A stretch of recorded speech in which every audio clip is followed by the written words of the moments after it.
Buenos días, buenas tardes, buenas noches para todos. Bueno, esta charla nació hace un tiempo, que veníamos hablando con Carlos de esto de cultura snack. Antes incluso, si no me acuerdo, Carlos, de que saliera propiamente el libro de estos de los formatos breves y demás. Yo conozco a Carlos, tuve la suerte de conocer a Carlos Scolari allá por el 2014 o 2015, que estuvo en Argentina y presentó en ese momento, era el libro Narrativas Transmedia, cuando todos los medios cuentan, con todos nos cuentan, y le puse rostro a algo, a alguien y que yo venía admirando desde la lectura, y tuve la suerte de ponerle nombre a un trabajo que veníamos realizando desde las redes sociales, desde Facebook en aquel momento, que eran los proyectos de narrativa transmedia.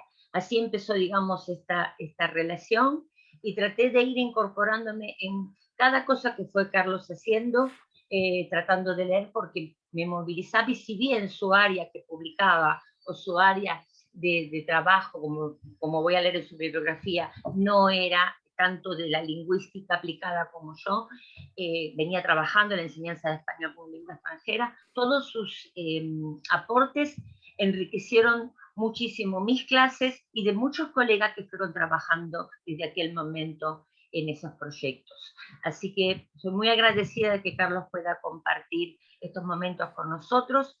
Para el que no lo conoce, el doctor Carlos Scolari es doctor en Lingüística Aplicada y Lenguajes de la Comunicación por la Universidad Católica de Milano, en Italia, licenciado en Comunicación Social por la Universidad Nacional de Rosario, Argentina, es decir, es compatriota, es catedrático de Teoría y Análisis de la Comunicación Digital Interactiva del Departamento de Comunicación en la Universidad de Pompeu Fabra en Barcelona, donde dirige el programa de doctorado en comunicación desde 2018.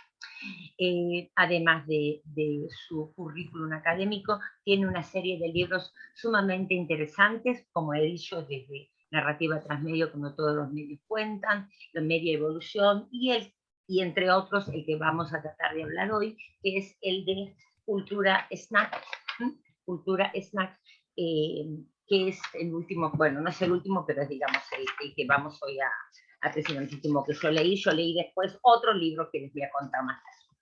Bueno, no sé, Carlos, si quieres agregar algo más de tu currículum, que yo no haya dicho que quieras nombrarlos de tu currículum especial, pero sí, por favor. Que soy de Rosario Central y hice el último examen en la UNR, en la Universidad Nacional de Rosario.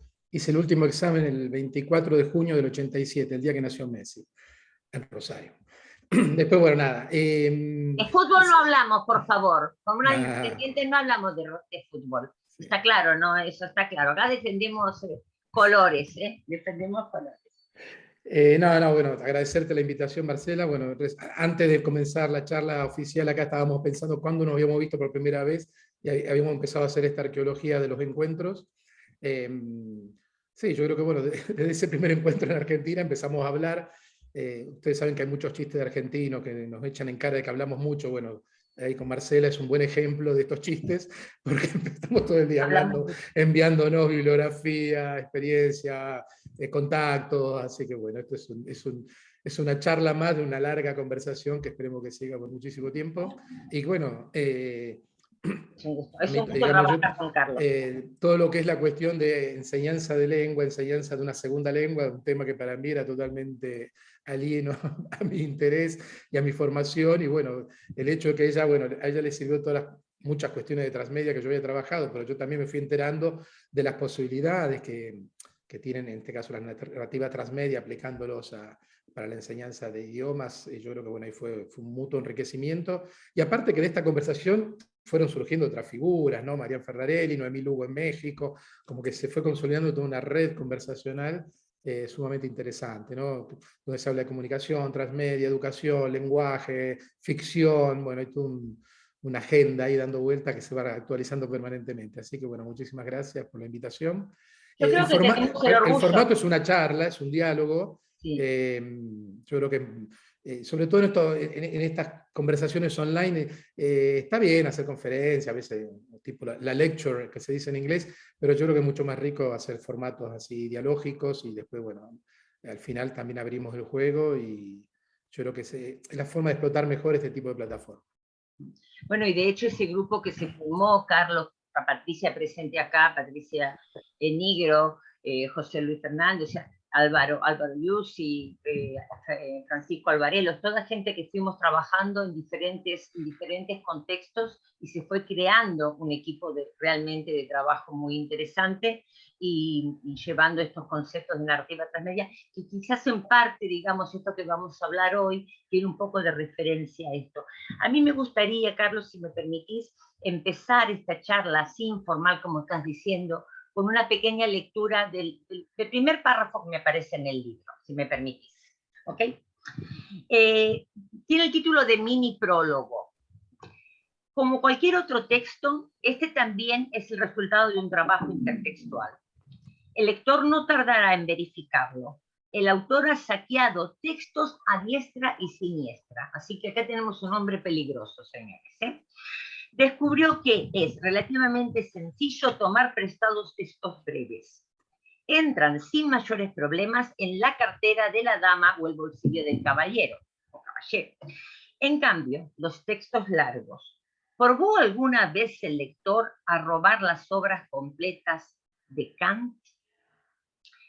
Bueno, a mí me divirtió ya desde esta primera, digo, porque primero vino eso argentino, ¿no? Entra en el bolsillo, la cartera de la dama, en el bolsillo del caballero. Los argentinos podrán recordar que eso se usa mucho entre los vendedores ambulantes de los colectivos, que cualquier cosita puede entrar en el bolsillo, ¿no? De ahí venía, ¿no es cierto, Carlos, esa frase que se usaba mucho, ¿no? Sí, sí, totalmente, de la venta dentro de en los colectivos, en los trenes. O en los trenes. Entonces, mi primera pregunta para que la gente entienda, el público entienda, ¿cómo nace este libro, Cultura Snack? ¿Y por qué el nombre? Porque yo me prometí, tengo las papas fritas.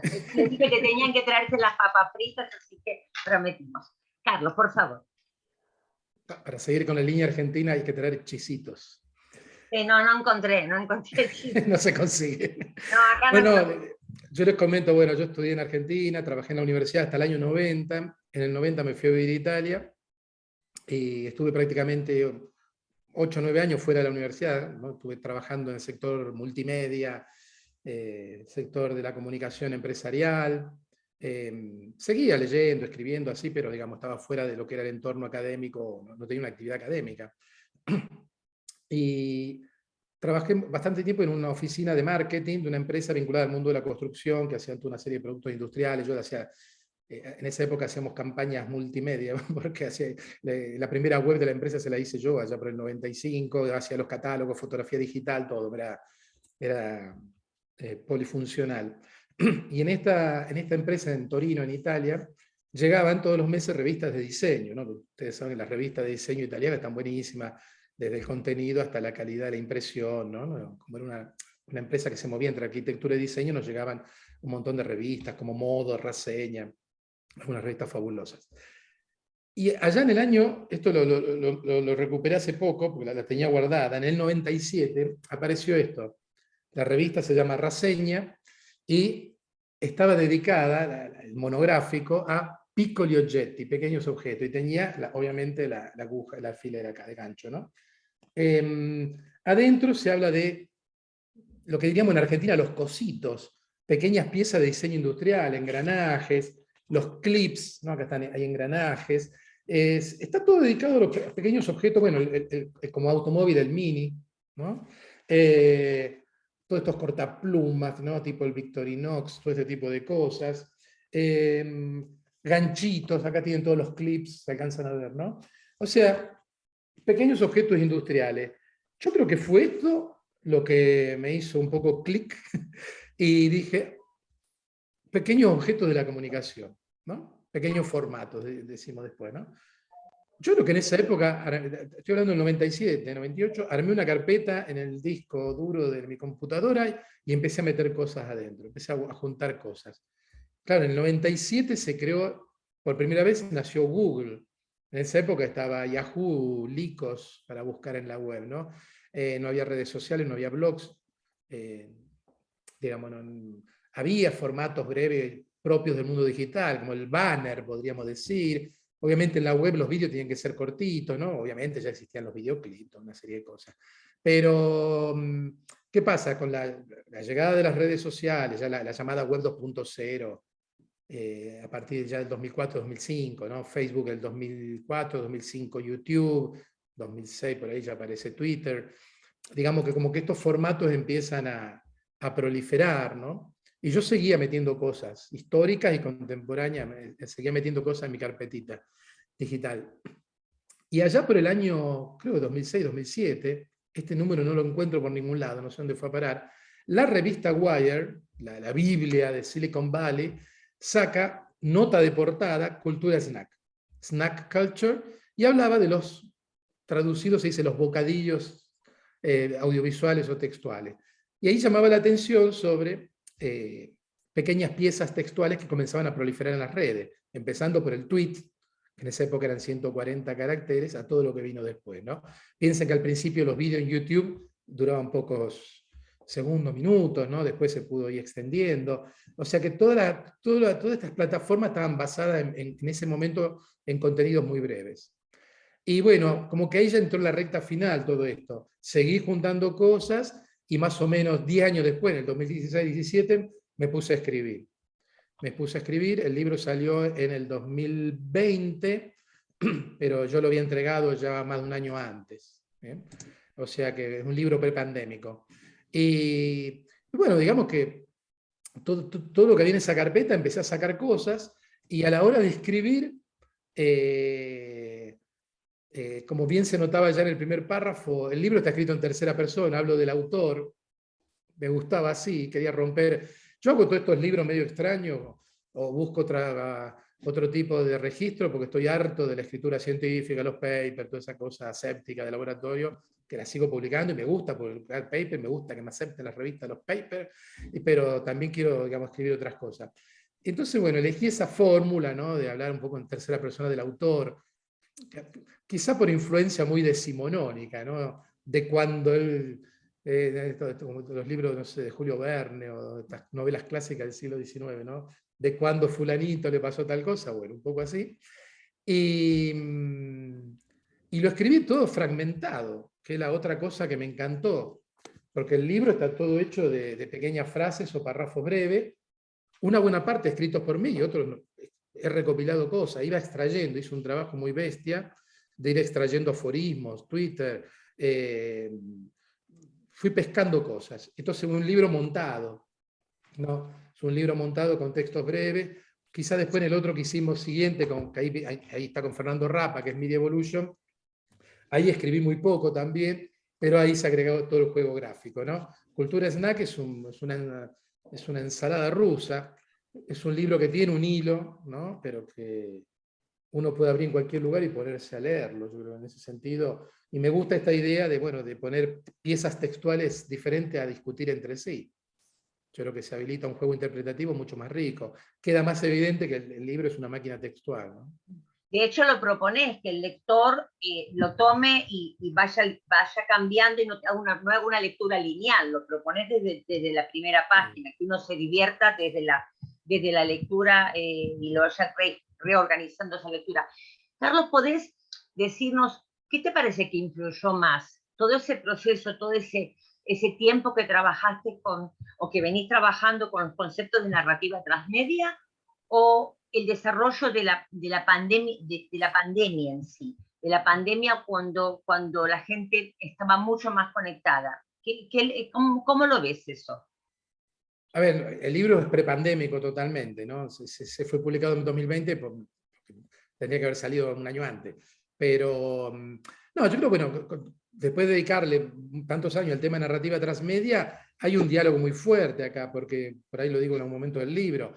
La narrativa transmedia está el canon, ¿no? El producto oficial, el videojuego, la película, el cómic, el mundo Marvel, digamos, o Star Wars, y después están los contenidos generados por usuario, que es esta masa textual infinita, en permanente eclosión. Y cuando uno va a ver los contenidos creados por usuarios, por lo general, son contenidos breves, son más bien memes, son virales.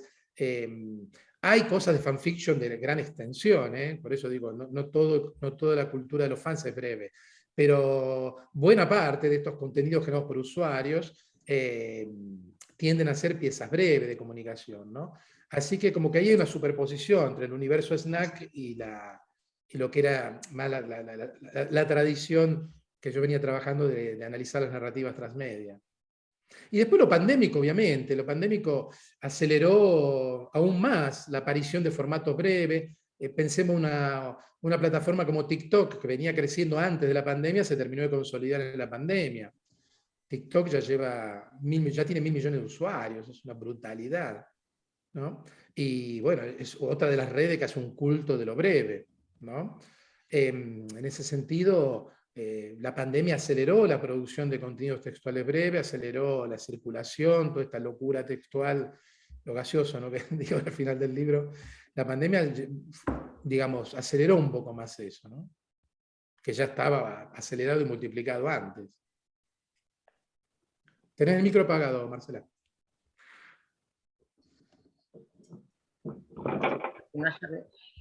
Me planteo entonces, Carlos, como estamos hablando, y lo hemos conversado en algunos momentos también, esta paradoja, ¿no? Hay un micrófono, por favor.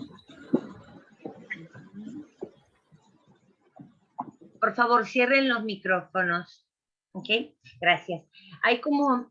yo me planteo, Carlos, en este momento, entonces, lo que veníamos hablando de la paradoja esta entre lo extenso versus lo breve, o lo profundo versus lo superficial. A mí me encantó del principio que dice, lo bueno es breve.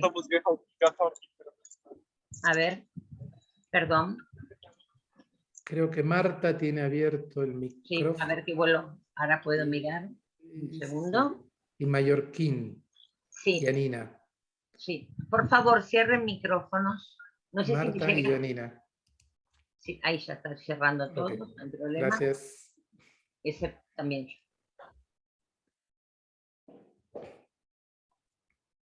Ok, no, hablamos de estas oposiciones, ¿no? Claro, generalmente lo breve se vincula a lo superficial y como que lo profundo es extenso. Y yo creo que en el libro se demuestra claramente que puede haber aforismos brillantes que te dejan pensando y puede haber marmotreto de 1000 páginas que no te dice absolutamente nada, ¿no?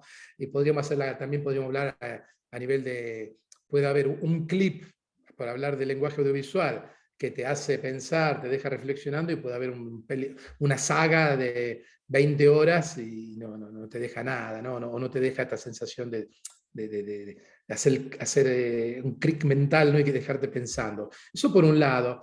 Y después está claro, parecería que todo es snack, pero realmente no es así. Hay una proliferación de contenidos breves, obviamente, por esta combinación entre redes sociales, tiempo fragmentado, dispositivos móviles, pero también de consumo de formatos textuales muy extensos.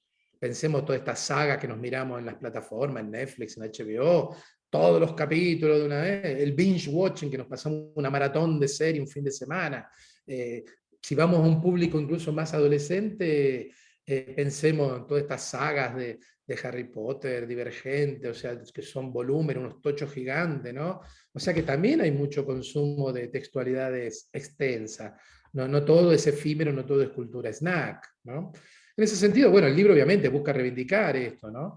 Si uno repasa la historia de la humanidad, digamos, hay tantas tradiciones de texto breve, ¿no? Pensemos en la tradición oriental de los haiku, cuánta filosofía se ha expresado a través de textos breves, aforismos, pensemos los epigramas en la tradición más española, pensemos los refranes, si vamos al sector de la cultura popular, durante generaciones, incluso antes de la escritura, el saber se transmitía de manera oral, no había forma de fijarlo, la forma de fijarlo era mnemotécnico, a través del verso, ¿no? Pero buena parte del saber popular sobre la vida, sobre la agricultura, sobre la guerra, fue pasando de generación en generación a través de formatos breves, ¿no? de frases, refranes que todavía perviven. Así que en ese sentido yo creo que la cultura snack no hay que despreciarla. Sí, pues es una cosa, se consume rápido, pero no necesariamente eso se termina ahí, ¿no? Y después hay otro dato importante, porque esto se hace mucho hincapié en que, bueno, nuestra dieta mediática está fragmentada, ¿no? Y nosotros a veces, esto lo decía Alessandro Barico una vez que vino a Barcelona, después de dar una charla, al final una persona le preguntó, dice, Barico, ¿cómo es esto del tweet y todo esto fragmentado? Y Barico dijo una cosa que todavía hoy me sigue, me gusta y me sigue resonando. Él dijo algo así como que no le prestemos atención al tweet, en esa época, creo que ni estaba WhatsApp, estaría el SMS. Dice, no hay que prestemos la atención a toda nuestra textualidad a lo largo del día. Y ahí nos damos cuenta que nos pasamos el día leyendo y escribiendo, ¿no? Como que hay hilos, flujos narrativos a lo largo del día, incluso conversacionales, ¿no? A veces nos ha pasado de empezar una charla en email y después termina la charla en un WhatsApp y al final nos llamamos por teléfono, ¿no? Como que hay flujos conversacionales mucho más extensos, ¿no? Que a veces digamos, utilizamos mucho el microscopio para hablar del texto breve, pero deberíamos también tener la capacidad de ver las textualidades mayores. Micro.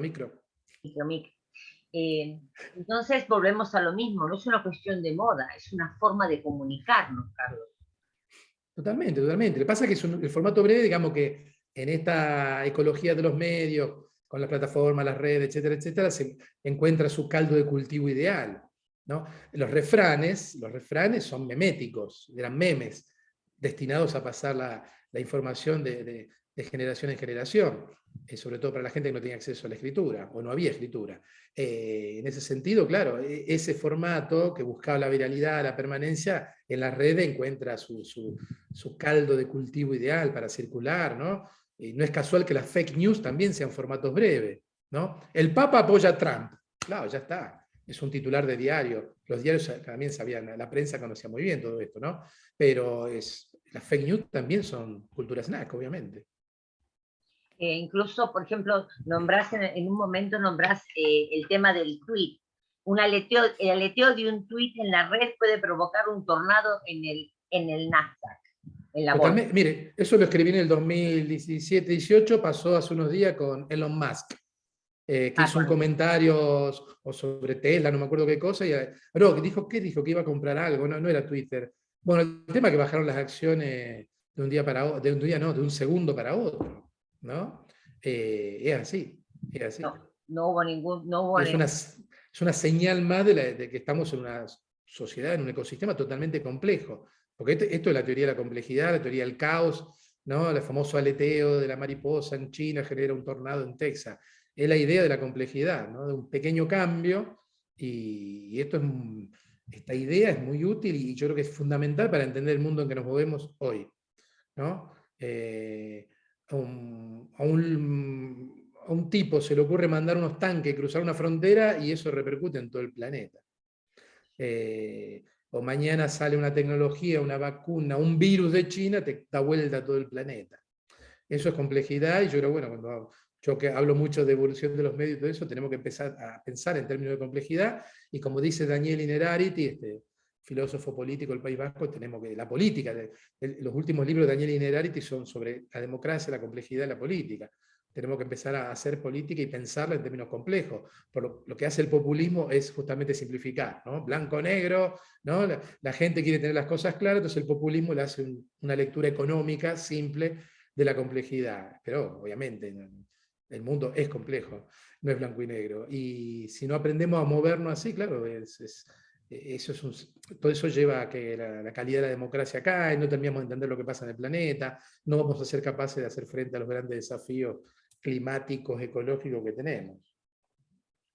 Como que piensan, como que se le quita, en algún momento se le quita, como decís, ¿no? En el libro, se le quita valor y se le quita espacio y se le quita valor a lo breve, cuando por otro lado escribís un texto de Andrés Neumann donde dice que precisamente, me corrió la página por el, bueno, lo estoy leyendo aquí, la buena brevedad no tiene que ver con la pereza, siempre tengo presente la frase, perdóname por escribirte una carta tan larga, pero es que no he tenido tiempo de hacerla más breve.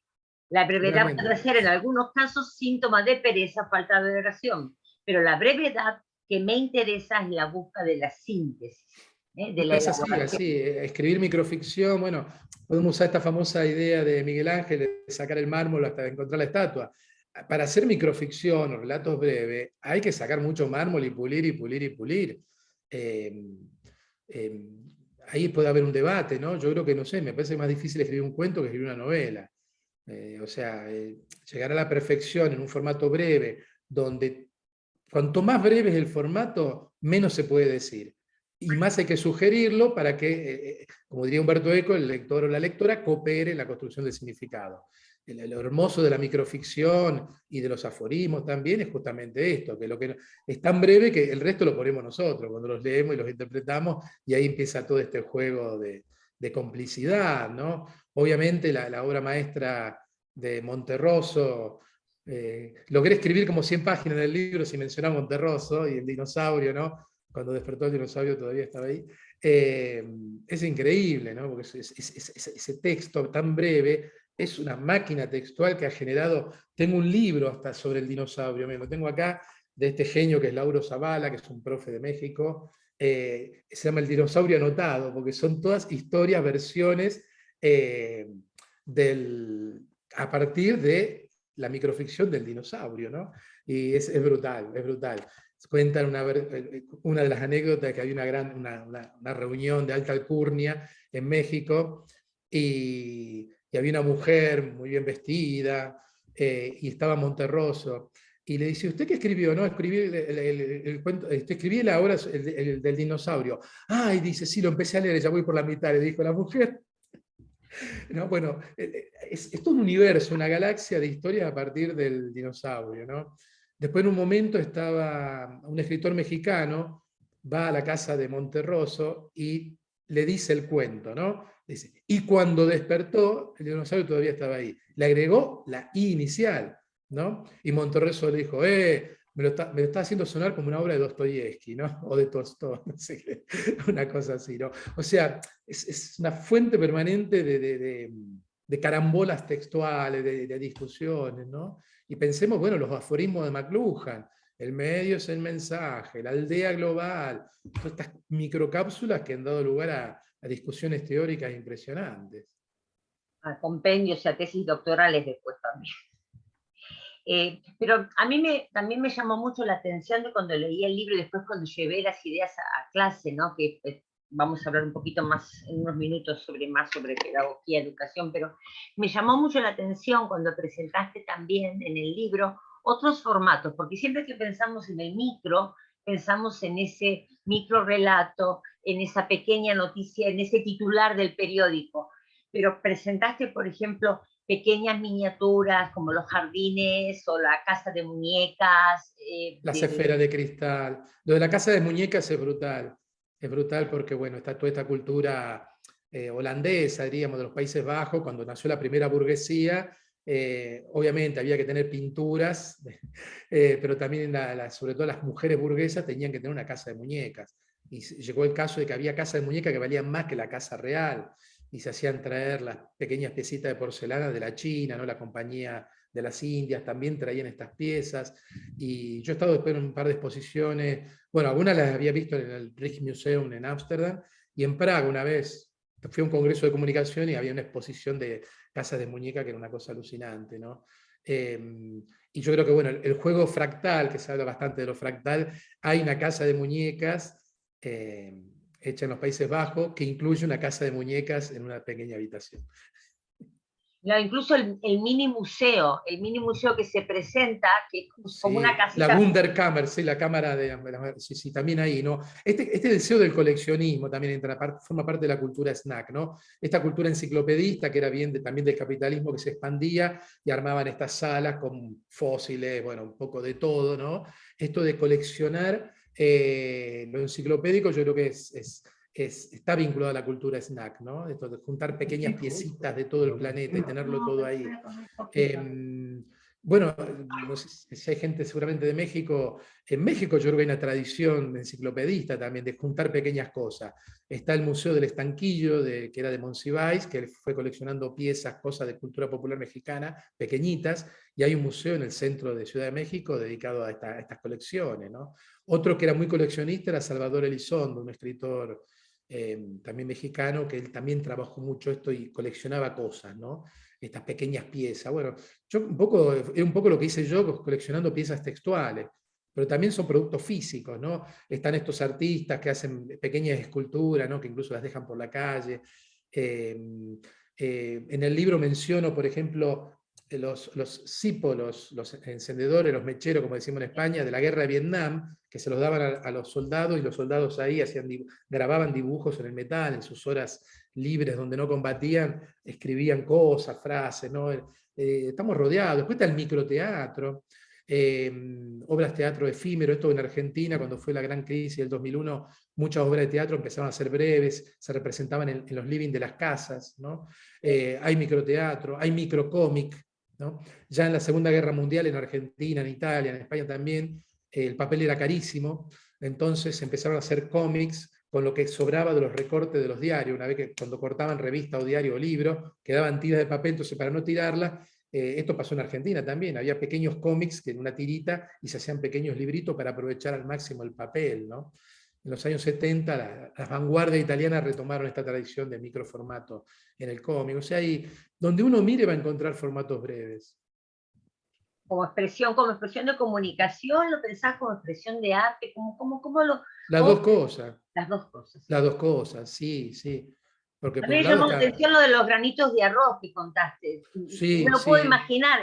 Sí, eso lo vi hace muchísimos años, lo vi en Ushuaia, en Tierra del Fuego, que ahí estaba la Siberia argentina, digamos, la cárcel donde iban a parar todos los que se portaban mal en Argentina, desde serial killers hasta anarquistas que ponían bombas, y estaba el museo de la cárcel del fin del mundo, y había un grano de arroz donde un preso había escrito toda una estrofa del himno nacional argentino.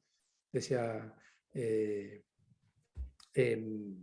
no era la frase, o juremos con gloria, sino la otra, libertad, libertad, libertad, ¿no? Sí. Escrito por un preso en un granito de arroz, ¿no? Cosas... Además, por ejemplo, otro tema que me pareció súper interesante, hablábamos de los textos cortos, y vos nombrás Nano News, ¿okay? Y hablas de cómo nace eso, cómo nace esa noticia cortita y cómo moviliza. ¿Y cuántos años tiene eso, Carlos? Estamos hablando acá nombrás cosas de 1800. Sí, sí, estoy pensando, no lo tengo acá el libro, lo tengo por allá.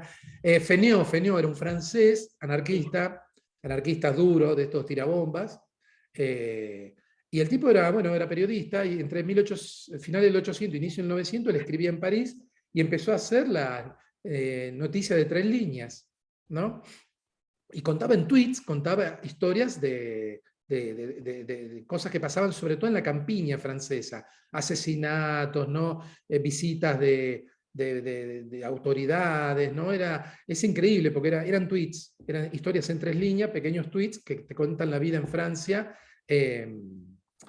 a finales del siglo XIX, principios del siglo XX. Hay todo un capítulo dedicado a en la la página noticia. 57, si lo querés Sí, mirar, sí. en la página 57. Estaba buscando acá.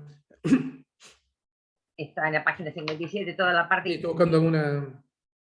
Hay uno, por ejemplo, me encantó a mí, mira, te puedo leer una, por ejemplo, que me pareció súper interesante. Atropellado de nuevo por un tranvía que acababa de lanzarlo a 10 metros. El herbolario Jean Gressele, vecino de Bambés, resultó cortado en 2. Wow. O la que puso vestido de capitán colonial, el Visconde de Perruchón en 6 meses recaudó 100.000 francos, calabozo y ni visconzado ni uniforme. Hablan de Acá política. la tenemos, ¿no? Conseguí esta imagen original de la prensa. Es genial. Sí, sí. No, era increíble, fue bueno, un antecesor de todo esto, ¿no? Y después, bueno, obviamente el periodismo siempre jugó con el formato breve del titular, obviamente, para vender, ¿no? Pero después la radio fue la que inventó la breaking news, ¿no? Esto ya en la década del 30, ¿no? Digamos, el broadcasting radiofónico empezó en la década de 1920, o sea que para los años 30 la radio ya había desarrollado su propio lenguaje, su propia gramática, y ya la segunda mitad de los años 30 empezó la costumbre de interrumpir los programas de radio para dar una información de último momento, la breaking news. Y esto es interesante porque el 30 de octubre de 1938, Orson Welles, que conocía el lenguaje de la radio, lo explota para la Guerra de los Mundos. Entonces él empieza con el Mercury Theater, se escucha creo que la comparsita, interrumpe para decir, acaba de caer un objeto extraño en New Jersey, ¿no? Y ahí empezaba la invasión de Marte. O sea que Orson Welles conocía el lenguaje de la radio. Unos meses antes habían interrumpido programas para avisar que habían aparecido submarinos alemanes frente a la costa de Virginia. O sea que, y efectivamente, seguramente los había, esto antes de la Segunda Guerra, y eso generaba un pánico en Estados Unidos. Porque en esa época Estados Unidos le tenía mucho pánico a Alemania, que Alemania atacara a Estados Unidos. O sea, el problema era el Atlántico, no era el Pacífico, ¿no? No era tanto Japón. Era el tema, porque Japón estaba muy lejos, pero la posibilidad de que Alemania atacara la costa este estaba muy... Y claro, habían interrumpido programas para decir que habían visto periscopios, submarinos alemanes en la costa. O sea que Orson Welles la tenía clarísima cómo tenía que actuar, digamos, para resultar verosímil. Uno de los primeros fake news. Ya había no antes, es el primero, no es el primero tan fuerte. A mí también me interesaría, Carlos, un poco que comentes un poco todo ese recorrido que hiciste sobre los videos, los videoclips, que ahora lo tenemos como muy de moda, ponemos en YouTube en clase, cualquier cosita, bajamos en Spotify, pero cómo llegó, cómo se formó, me interesó de sobremanera cómo esos primeros videoclips que se formaron y después, bueno, cómo nace el canal de música propiamente. Bueno, por un lado tenemos toda la tradición del spot publicitario, esto digamos, ahí toma lo que es la publicidad radiofónica, la televisión ya en la década del 50 adopta el mismo modelo de negocio de la radio, que es la venta de publicidad. Entonces, digamos, lo que es el spot, la interrupción publicitaria, ya aparece en la década del 50. Respecto al formato videoclip, claro, los primeros experimentos, hubo alguna cosa de los Beatles en los años 60, en la parte de la época ya final psicodélica, pero no eran tantos formatos breves. Vamos al 75, Queen, Bohemian Rhapsody, hacen el famoso videoclip con la luz de abajo, ¿no? Claro, Bohemian Rhapsody dura 6 minutos, pero ya empieza a haber productos musicales, digamos, una canción hecha vídeo. Y claro, en el 80 aparece MTV, y yo creo que hubo dos hechos fundamentales a nivel de la cultura audiovisual y mediática en general del año 80, es MTV y la CNN. ¿No? La CNN rediseña lo que es la información televisiva y la información en general, fragmenta la pantalla, el periodista que está en estudio, el periodista que estaba en el lugar de los hechos, ¿no? Empiezan a fragmentar, abajo empiezan a poner información de la bolsa o de los resultados deportivos, se genera toda una estética informativa y la idea de tiempo real, esto está pasando ahora, 24 horas, ¿no? Esta idea de tiempo real que después se populariza con la web y las redes, ya CNN la manejaba a nivel informativo. Y MTV hace lo mismo con el consumo musical. MTV rediseña el consumo musical. Porque hasta ese momento lo importante era la música y la portada del disco, digamos, ¿no? Ya en los 80 el disco se achica porque aparecen los CD, ya el impacto de la portada no es tan grande, pero claro, el videoclip es lo que te puede decretar el éxito, ¿no?, de una canción. Y no es casual que el primer videoclip es Video Kill de Radio Stars, ¿no? Sí. Claro, jugaron con eso también. Pero bueno, yo creo, y ahí como que se legitima este formato breve, el videoclip en el medio televisivo, pero ya estaba el spot, ¿no? Y hoy por hoy no consideramos, o sea, ver una película, no existe ninguna película, creo, en este momento que se tenga sin hacer ese video de promo. Claro, después empieza a aparecer el tráiler, ¿no?, el sneak peek, todos estos formatos breves, que son parte del dispositivo de marketing, son paratextos, diría Jeanette, ¿no? Acompañan, es como la solapa del libro, la contraportada, acompañan, empaquetan, promocionan, son paratextos de la gran obra cinematográfica. Ahí quizá lo más interesante son los paratextos hechos por los usuarios en el contexto de narrativa transmedia. Por ejemplo, los fake trailers, los finales alternativos, ¿no? Hay mucha gente que no le gustó la serie de Lost, Perdidos, no le gustó el final y se han hecho finales alternativos. Muchos usuarios hay finales alternativos de Lost. Hay trailers fake. Por ejemplo, hay un tráiler buenísimo de Shining hecho comedia. O sea, toman escenas de la película y te las montan, un tráiler como si Shining fuera una comedia. Hay un tráiler fake de la segunda parte de Titanic, que a DiCaprio lo descongelan y sale vivo. Hay un tráiler fake de E.T., el extraterrestre, la segunda parte, que vuelve a salvar el planeta de una invasión alienígena. Todo hecho con trozos de películas con los mismos actores, ¿no?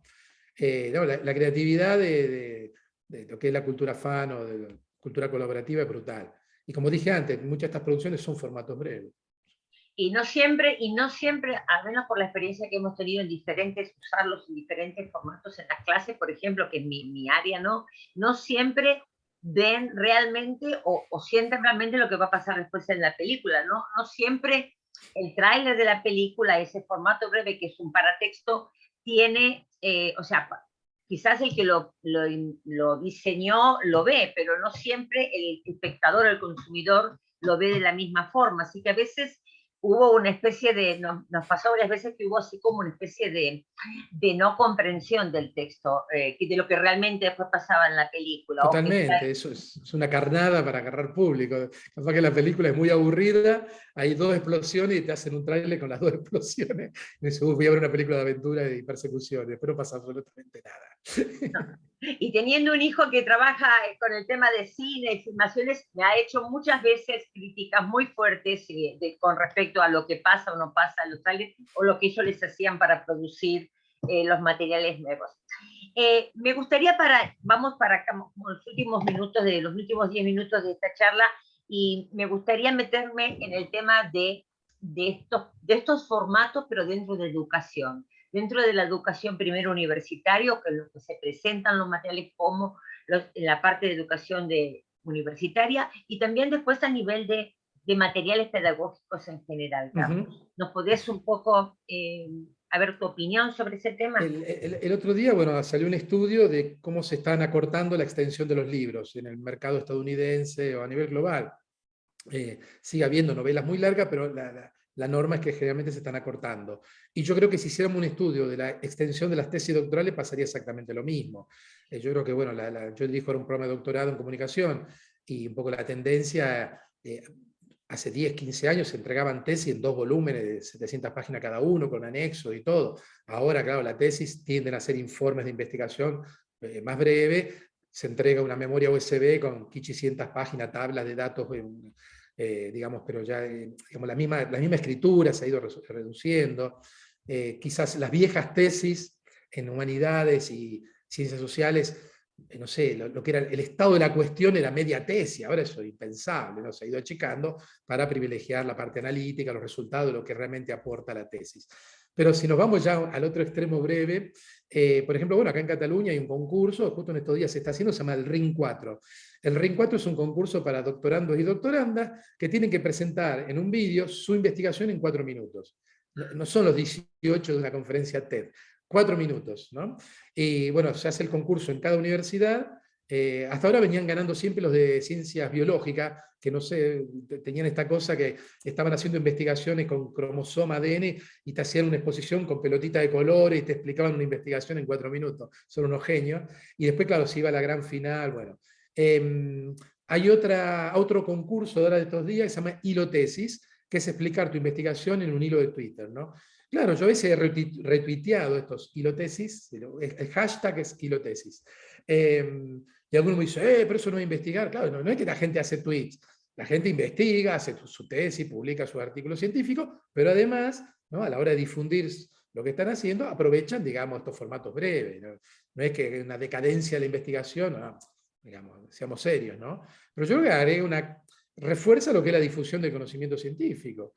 No todo el mundo se va a leer una tesis de 400 páginas. Y está bien, pero está bien, a lo mejor para mucha gente esto puede ser el primer contacto con una investigación. Si te interesa, lees después un artículo o hay un vídeo y después se lee la tesis o un libro, ¿no? Yo creo que esto todo contribuye, todo suma a la circulación del conocimiento científico. Y después si uno ve, bueno, digamos que la universidad y en general la escuela, en todos los niveles, son máquinas textuales. La universidad genera millones, desde que entramos en la primaria nos piden cosas, ¿no? Bueno, siempre nos pidieron textos escritos, la redacción sobre la vaca en Argentina, hasta llegar a trabajo de acá, hay que fichar un libro, hay que leer esto, hay que hacer un informe, una síntesis. Buena parte, la mayor parte de eso se pierde, toda esa producción textual educativa se pierde. No costaría mucho recuperar los mejores trabajos, hacer que estudiantes de los cursos siguientes los pudieran aprovechar, ¿no? Como que hay una máquina textual que genera textos desechables. Y yo creo que habría que rescatar por lo menos los mejores, y los malos también, para aprender lo que no hay que hacer, ¿no? Pero siempre la educación, claro, en la primaria nunca te van a pedir que escriba 5 libros, te van a pedir una redacción, un dictado, o sea que también la cultura snack estaba dando vueltas siempre por ahí dentro. Y después están los contenidos generados por estudiantes, que yo creo que ahí, claro, a la hora de burlar el sistema, a hackearlo, en Argentina tenemos el machete, que es esta breve escritura que se llama el torpedo. La otra vez en Facebook se armó una discusión y cada uno le daba su nombre, ¿no? El torpedo, ahora no me acuerdo, el acordeón le dicen en algunos países porque se pliega. Bueno, hay toda una tipología ahí de machetes, que son textos breves generados por estudiantes, ¿no? Yo creo La que crear polla, dicen acá. un buen machete es más difícil que leerse todo, copiarse todo. No, pero aparte es todo un ejercicio de síntesis, no es fácil hacer un machete o un acordeón de esto, ¿no? Un torpedo, porque hay que leer muchas cosas tener que demostrar capacidad de síntesis, ¿no? Lo que decíamos antes. ¿Pensás también que la formación del profesorado o los cursos que los profesores van solicitando de alguna manera o van participando también tienden a ser más directos? Se escucha mucho en la parte de formación el concepto de píldora. ¿Estar de acuerdo? Sí, sí. ¿Estar de acuerdo con el concepto de píldora? Es otra historia, Sí. pero ¿cómo, Yo creo que eso cómo, está en cómo lo ves? general, ¿no? Eso en general. En el periodismo se habla de las cápsulas informativas y las píldoras de formación. Yo hace 10 años, por lo menos, que vengo hablando con mi universidad y con otra gente, de decir, la universidad es muy buena armando formatos largos de formación. Una carrera de 4 años, un máster de 1 o 2 años, un doctorado de 4, 5, 6, 7 años. Y nos cuesta armar pequeñas píldoras, cosas muy breves. Claro, no toda la gente en el mundo profesional tiene tiempo. Supongamos una gente que estudió comunicación o lo que sea, ¿no? Se va a trabajar 10 años al mercado, 15 años y se quiere actualizar, me tiene que hacer un máster de 1 año o 2 años. Es ridículo. En eso quizá las escuelas de negocio, eso le están enganchando la vuelta a esto. Pero la universidad debería ser capaz de armar formatos breves de formación, fragmentando a lo mejor recorrido más largo, pero una persona que trabaja en el sector no tiene tiempo a hacer un máster o 1 año o 2 para hacer un máster, por más que sea los fines de semana, en un horario nocturno. A lo mejor esa persona necesita 2 fines de semana intensivos sobre un tema muy puntual. Y la universidad podría hacer eso, pero no, porque tenemos el ADN, es la cosa grande, larga, el supertítulo, con todos los arabescos en el pergamino. Y yo creo que la universidad hoy del siglo XXI debería ofrecer formatos breves también. Quizás a lo mejor hacer formatos breves parece como que estamos desmereciendo la universidad, y nada que ver. Sería una función interesantísima de la universidad. Y lo que pasa es que si la universidad no lo hace, lo están haciendo ya otros, desde empresas que a lo mejor dicen, bueno, yo me hago mi propia formación, o que contratan empresas de formación, o sea, ahí lo que no hace uno lo va a hacer otro, porque es una necesidad real esto, es una necesidad real, totalmente. Bueno, creo que lo último que nos quedaba para antes de abrir el micrófono, Carlos, un poco esto hablar de estos cambios que hay de lo líquido a lo gaseoso. Me gustaba un poco que hablaras un poquito, que nos contaras un poco, porque a mí siempre me da vuelta ese tema en la cabeza y me gustaría porque lo último que escribí tenía con sociedad líquida y ahora estamos trabajando otros conceptos. A ver si por favor no sé. Sí, esto digamos como que al final del libro, después de tanta fragmentación, hay un texto más largo y hay 10 conceptos fundamentales, ¿no? Claro, esto de la aceleración, de la fragmentación, de la atomización, ya se hablaba en los años 80, a partir del posmodernismo, ¿no? Entonces yo, por un lado digo, la cultura snack podría ser considerada, primera hipótesis, como la fase final de toda esa fragmentación que venía de la época de los años 80, ¿no? La crisis de los grandes relatos, que decía Lyotard, etcétera, etcétera. O podría ser considerado el inicio de otra cosa, que ya no sería ni la posmodernidad o la post-posmodernidad, otra dinámica cultural totalmente nueva. Y a mí me gusta más esta segunda hipótesis, porque nosotros veníamos con esta idea de lo líquido, metáfora hiperexplotada, no tanto por Bauman, sino por los editores que empezaron a sacar líquidos poniendo el adjetivo líquido por todos lados. Lo líquido es interesante porque por un lado, bueno, lo líquido puede rebalsar, puede señalar, pero yo creo que la imagen de lo líquido, bueno, la metáfora, no deja de ser algo que va de un punto A a un punto B, ¿no? Un río que va de un lado para el otro, donde puede haber turbulencia, se puede desbordarse. pero no deja de ser una cosa lineal. Yo creo que la metáfora líquida sigue siendo una idea muy de la modernidad, ¿no? Del progreso, el futuro, vamos todos hacia un lado. Es un gran relato al final de cuentas. Y ahí, bueno, digo, quizá la metáfora gaseosa sea mucho más útil para entender esta cultura contemporánea que la metáfora de lo líquido, porque si uno piensa lo gaseoso, que son moléculas, millones de moléculas que chocan, se mezclan, se presión, hay turbulencias también, ¿no? Y yo creo que esa idea de moléculas chocando está mucho más en sintonía, como metáfora, con lo que estamos viendo en la cultura, con la cultura snack, estos microtextos que chocan, se mezclan, los memes, ¿no? Eso es mucho más gaseoso que el líquido. Entonces, he hecho algún tuit diciendo, bueno, pobre Bauman se evaporó lo líquido, estamos en la sociedad gaseosa ahora. Que algunos artistas, algunos ya habían hablado de esta posibilidad de la metáfora de lo gaseoso. Y de a partir de ahí, bueno, esto no lo escribí en el libro, después en varias charlas surgió, ¿por qué no pensar esto los estados de la materia? ¿No? Como que hay momentos que la sociedad, la cultura, se solidifica, ¿no? Se pone dura, se consolida. Quizás lo que está pasando hoy en Afganistán con los talibanes es una cultura sólida, ¿no? Se cierra, se endurece, se solidifica, obviamente. Hay momentos en que eso se empieza a derretir, hay momentos de cambio, las cosas fluyen, ahí entraría lo líquido, como que se vislumbra hacia un lugar hacia donde correr, hacia donde corren las aguas, de manera caótica también, las aguas, como dije antes, puede haber turbulencias, se pueden desbordar los ríos también, y puede haber momentos donde hay una gran aceleración, ¿no? Donde todo se vuelve gaseoso, choca, no hay puntos fijos, ¿no? Claro, a lo mejor podemos pensar que en un momento determinado una sociedad es sólida, mientras que otra sociedad tiende a ser líquida o gaseosa. No sé, como que estas metáforas me gustan, me sirven. Después me fui a leer física y ya hay un cuarto estado de la materia. Intenté entenderlo, pero no se entiende. El plasma se llama, pero no se entiende nada. Pero a lo mejor tenemos que incorporarlo también en nuestras reflexiones. Pero bueno, volviendo a la pregunta, yo creo que esta idea de lo gaseoso por lo menos yo creo que por lo menos en las sociedades occidentales, bueno, habría que ver si en China tienen esta percepción, ¿no? O quizás están todavía en una fase muy líquida, ¿no? Pero bueno, o entre gaseoso y entre líquido y sólido.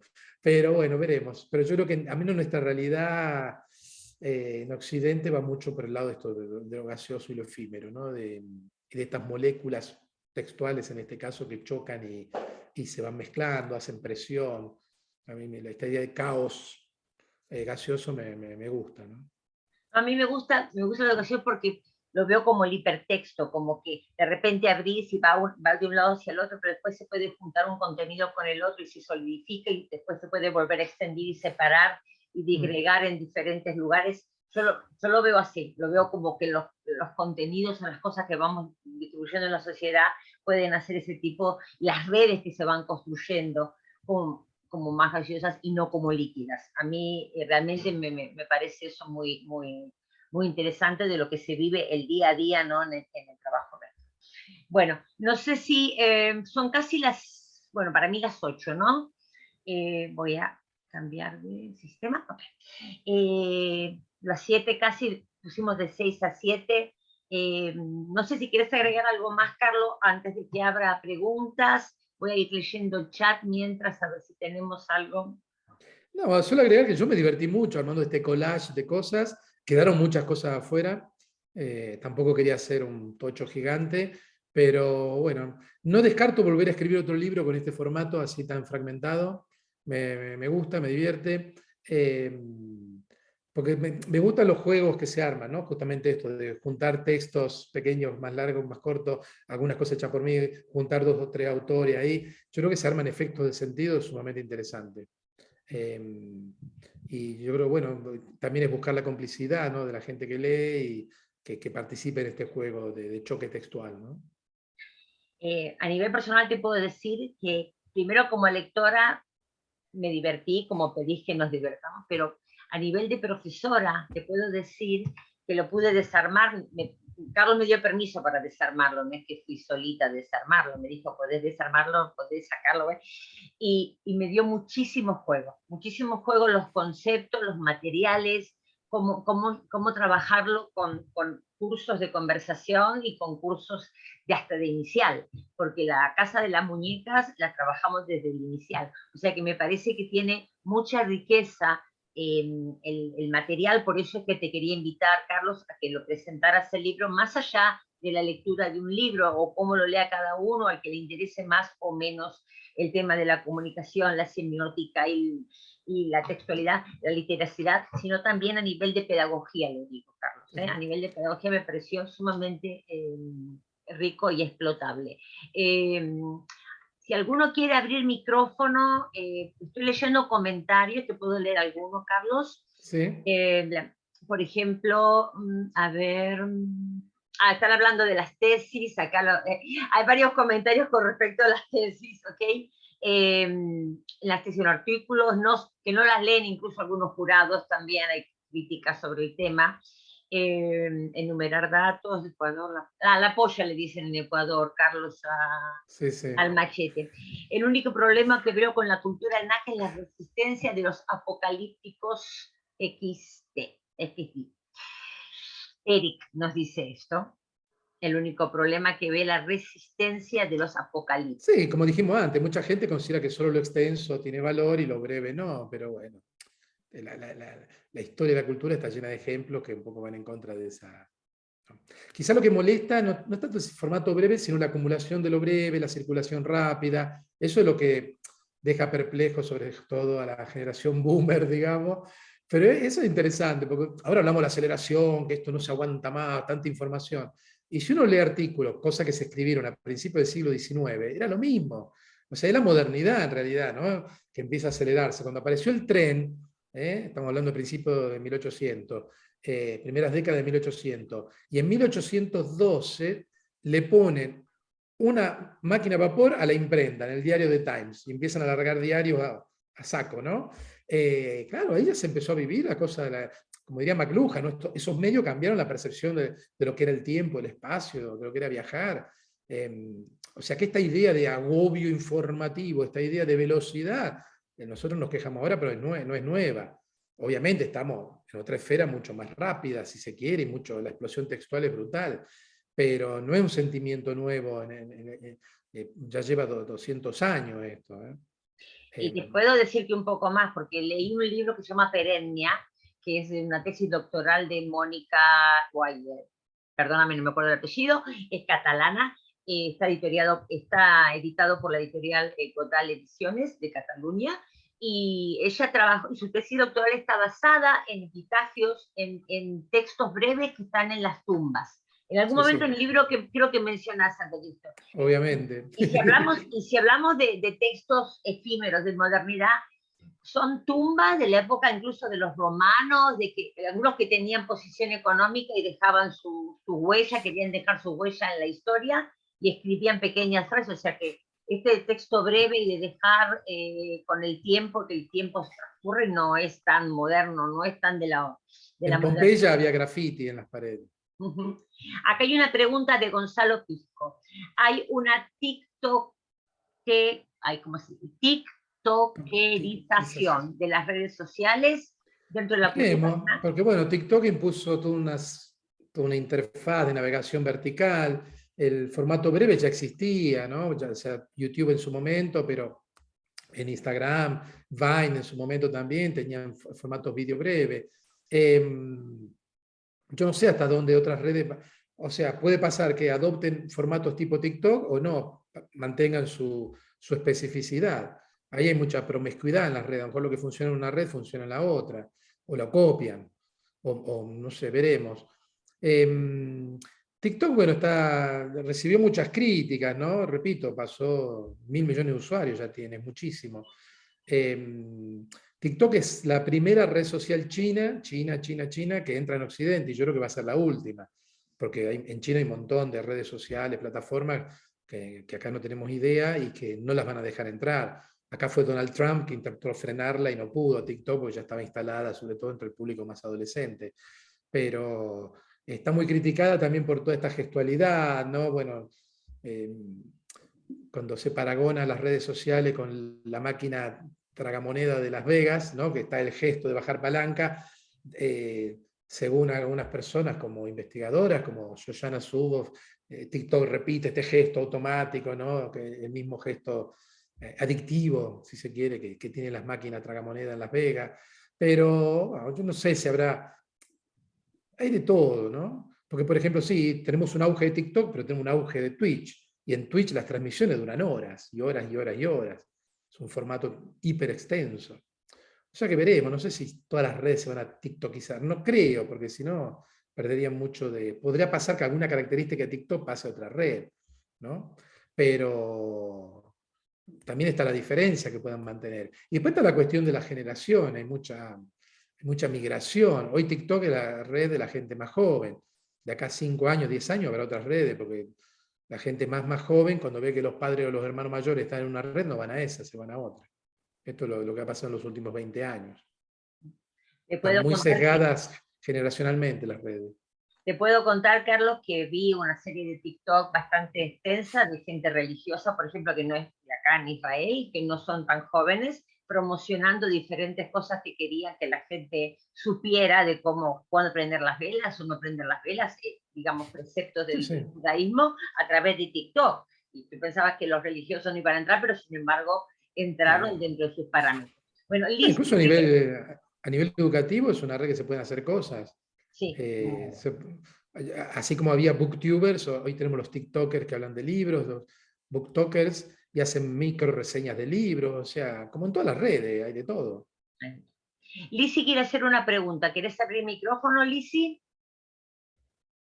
Lizzy Barros desde Princeton.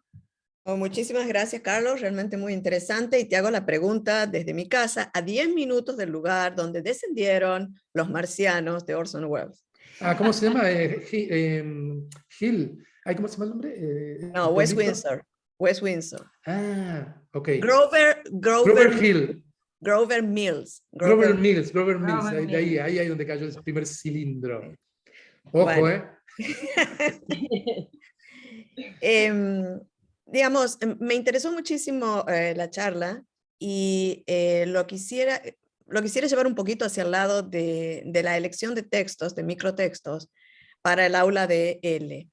Cuando hablas de microtextos, y no importa si son audiovisuales, audios o textos escritos, ¿los imaginas como textos que comienzan y terminan y son breves, o que los podés extraer de un texto que es mucho más extenso, como puede ser una película? ¿Y por qué te hago esta pregunta? Porque escuchando radio, yo escucho Radio Argentina todos los días, escuché este spot que decía así: ¿en qué pensás en la muerte? ¿Y qué pensás de la muerte? Que estoy en contra.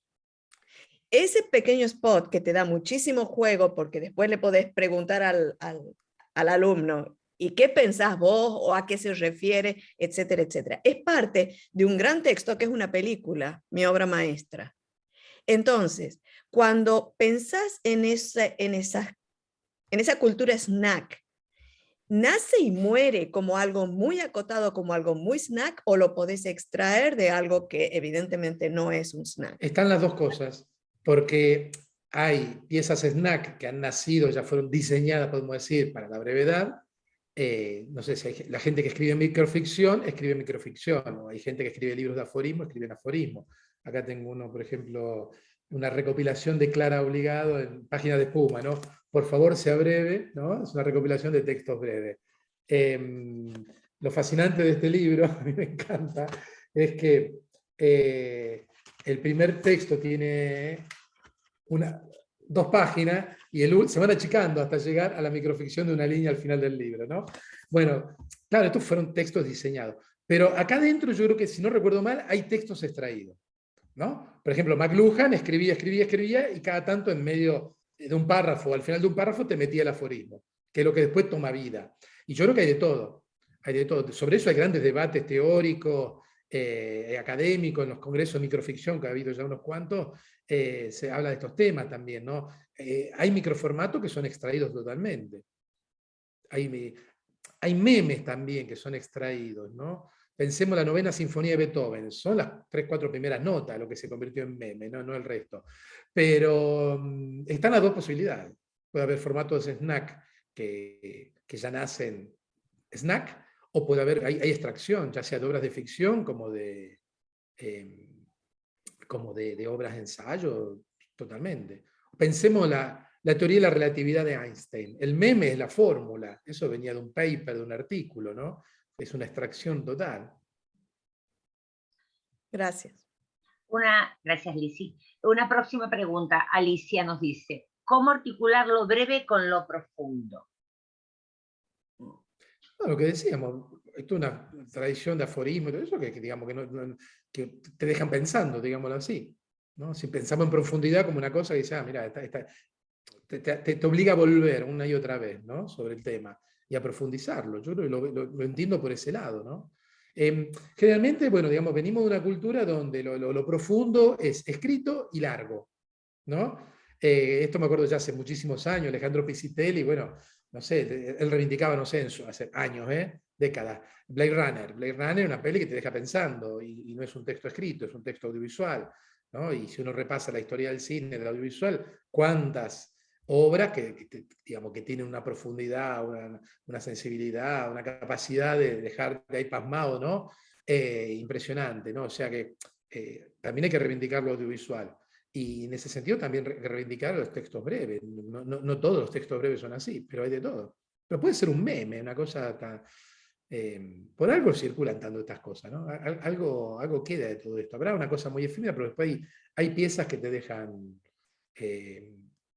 pensando, ¿no? Sobre todo, bueno, en el ámbito de la comunicación, el caso de McLuhan, que uno quizás más ha estado más cerca y trabajado, es impresionante. Es impresionante. Pero, no sé, Walter Benjamin con sus cosas. Esta es otra tradición que no hemos hablado, que son los intelectuales, hombres, mujeres, que han trabajado con fichas.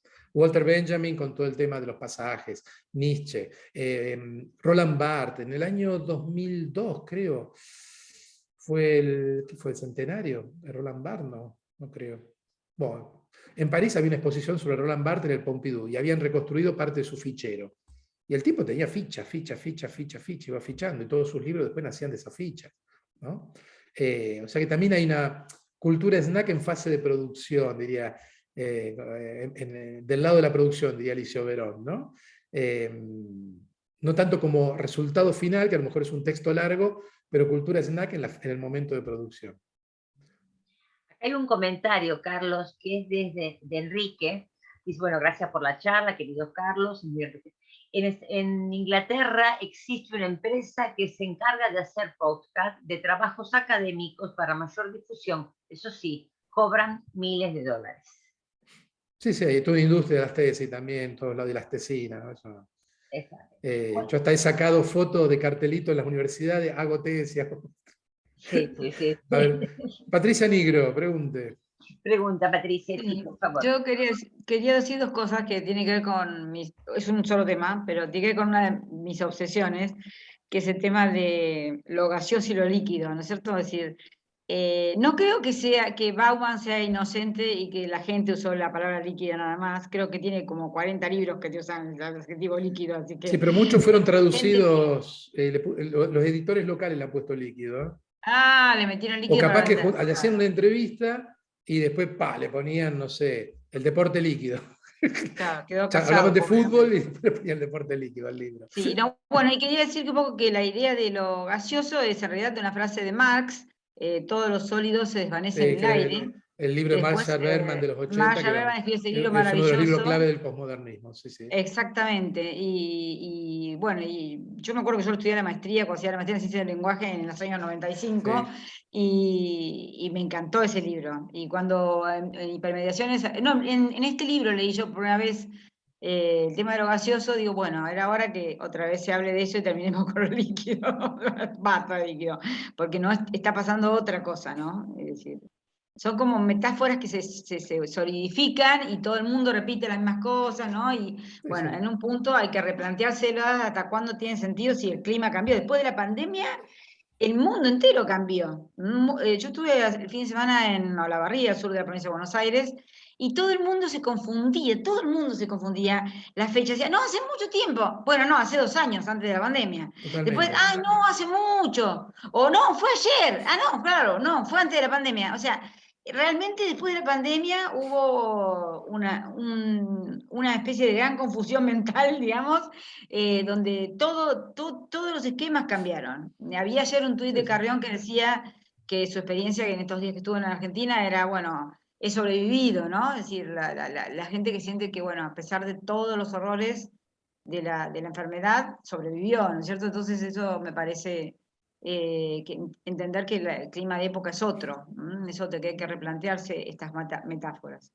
Sí, sí, totalmente, porque las metáforas, bueno, en un momento te pueden servir para elaborar una cosa nueva, por eso son necesarias, pero después cuando las metáforas se solidifican o se vuelven invisibles, ¿no? Esto, la literatura, Borges, han escrito infinidad de cosas sobre esto. Y cuando la metáfora se vuelve invisible, la utilizamos, pero en el ámbito científico se puede convertir en una barrera, ¿no? Entonces llega un momento que hay que hacer saltar las metáforas, las analogías, hay que hacerlas saltar y pensar nuevas metáforas. Y yo creo que, bueno, en ese sentido, pensar en términos de lo gaseoso o en todos los estados de la materia, ¿no? Puede ser un paso adelante, ¿no? Pero bueno, sí, digamos, el cimbronazo que hemos vivido estos últimos 2 años debería servir para eso, ¿no? Y se está moviendo todavía, porque hay lugares que todavía, hoy, por ejemplo, recibí la comunicación que en China hacen PCR todos los días. Sí, sí, sí, bueno. Así que se está moviendo todavía, no vimos todavía el fondo de cómo... Para nada. Bueno, creo que va a ser la última, Carlos, porque estamos sobre la hora. Viene desde, bueno, muchas gracias por este espacio. ¿Cómo se reconfigura el lenguaje desde la cultura snack? ¿Qué consejos me puede dar para tener este acercamiento? No sé A ver, bueno, ahí hay toda una discusión sobre la brevedad en el lenguaje, la compresión del lenguaje. Está este famoso lingüista, ¿cómo se llama el inglés? David, el que escribió varios libros sobre está por acá arriba, sobre los formatos textuales así más sintéticos, tipo el SMS y eso. David Crystales, ¿no? Sí. Él escribió sobre esto y él tenía una actitud bastante positiva, no era apocalíptico, decía, bueno, a lo largo de la humanidad siempre hubo transformaciones en el lenguaje y no lo veía mal, lo veía como una variedad más, ¿no? No que esto nos impide hacer otro tipo de aproximación o producir otro tipo de texto. En ese sentido yo estaba bastante de acuerdo con las cosas que él escribía sobre esto, no lo veía como un problema. De ahí a cómo implementarlo en el aula, bueno, a ver, como dije antes, la educación siempre trabajó, a los alumnos siempre le hemos pedido textos breves, porque sabemos que no podían hacer cosas muy grandes, salvo que fuera una tesina o un trabajo final, ¿no? Pero en ese sentido, yo creo, bueno, no sé, Marcela, por el lado de cómo utilizar la cultura snack dentro de la experiencia así más de enseñanza, ¿cómo ha sido tu experiencia, ¿no? Muy rica, muy rica. La verdad que por eso me decidí a invitarte, Carlos, porque me parecía que los profesores tenían que conocer este material, este libro, y verlo desde una visión pedagógica, no solo, otra vez repito, de una visión de moda o de aprender algo más o conocer algunos formatos de comunicación, sino desde un aspecto pedagógico, porque muchos de nuestros estudiantes, o la mayoría de nuestros estudiantes, están en ese mundo. Están en ese mundo, Carlos. Nosotros, la realidad de nuestros estudiantes, el meme, el pequeño texto, leer el titular y salir para trabajar, el escribir un Twitter, el revisar el correo electrónico en 2 palabras a la mañana, están en ese mundo, Carlos, no están en el mundo al menos por lo menos todo lo que tenemos de estudiantes de lengua nosotros. Yo, por ejemplo, el tema de los memes me parece genial para estudiar y aplicar las figuras retóricas. Esto es fascinante, pedirle a estudiantes que generen memes a partir de diferentes, no sé, una hipérbole, ¿no? Bueno, hacer un meme con la hipérbole, yo creo que eso funciona muy bien.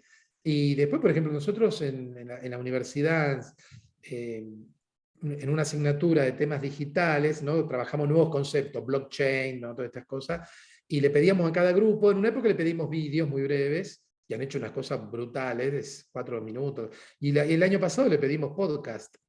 O sea, tenían que... el ejercicio se llama Tell Your Grandma, ¿no? ¿Se acuerdan ese meme de Einstein que dice que uno sabe algo cuando realmente es capaz de explicárselo a su abuela?